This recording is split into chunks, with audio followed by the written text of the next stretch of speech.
My friend George and I are both knocked unconscious by a basketball. When I wake up, I suddenly hear my late mother's voice. Tam, don't let George fool you again. He loves pretending to have amnesia just to toy with you and please Ariana Rogers. I freeze and look at George, who has just woken up. I hear him ask, "Who are you?" My mom goes on, "In your past life, he ruined you. You gave him a good life and everything you have, but he killed you just to be with Ariana. Listen, your dad is about to ask you to choose a boy to be your brother. Don't pick George. Choose the boy from the Mueller family. Even though he never smiles or gives you the time of day, he quietly carries your bottle for you during training every time." Before I can process it, my dad walks toward me and holds out several photos of boys. He says, "Tam, they are all children of soldiers who sacrificed for our country. I plan to adopt one to be your brother. You choose. From now on, we will be a family." This time I do not hesitate. I point straight at Clyde Mueller. I'll listen to mom and choose him. When dad heard the choice I made, he looked at me in surprise. "Tam, don't you usually butt heads with that Mueller kid? You sure you want to choose him as your brother? Think carefully. Once it's official, he'll be family for life." My dad was a big deal in the military district. Anyone who joined our family basically got a fast pass to the top. Ms. Carrie Sutton, George Greenberg's distant aunt, quickly stepped in. "Tam, George just has temporary amnesia. He doesn't remember you right now, but didn't you love playing with him? Why don't we wait a few days? Maybe his memory will come back." Mom scoffed loudly in my head. "What nonsense. In your past life, that little girl from the Rogers family tore your favorite beau.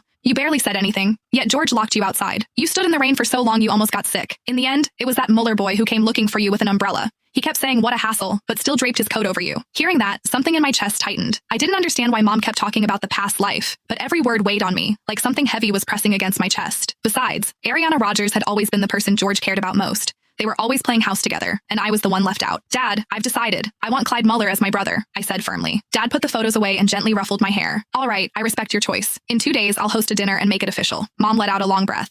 "That's more like it. My girl will grow up safe this time." After Dad and the others left to talk, I changed into one of my dresses and went out for some air. The moment I opened the door, I saw 3 familiar figures standing in the hallway. They were the kids I always played with and the ones Dad had been considering adopting. George was there too. Clyde wasn't. Martin Wright grinned and came over. "Tam, I heard you're picking a brother. So who is it?" Trevor Flintstone cut in. "Who else would it be? It's gotta be George. Everyone knows she clings to him. She always saves the good stuff for him first." George just glanced at me indifferently, acting all grown up. "I really don't remember the past few years. I only remember playing with Ariana, but if the adults have decided, I'll take care of you." Mom let out a cold laugh. "In the past life, that brat pretended to have amnesia and stuck to Ariana while enjoying everything you did for him. In the end, he left you heartbroken for the longest time. What a brat." I looked at George's indifferent expression.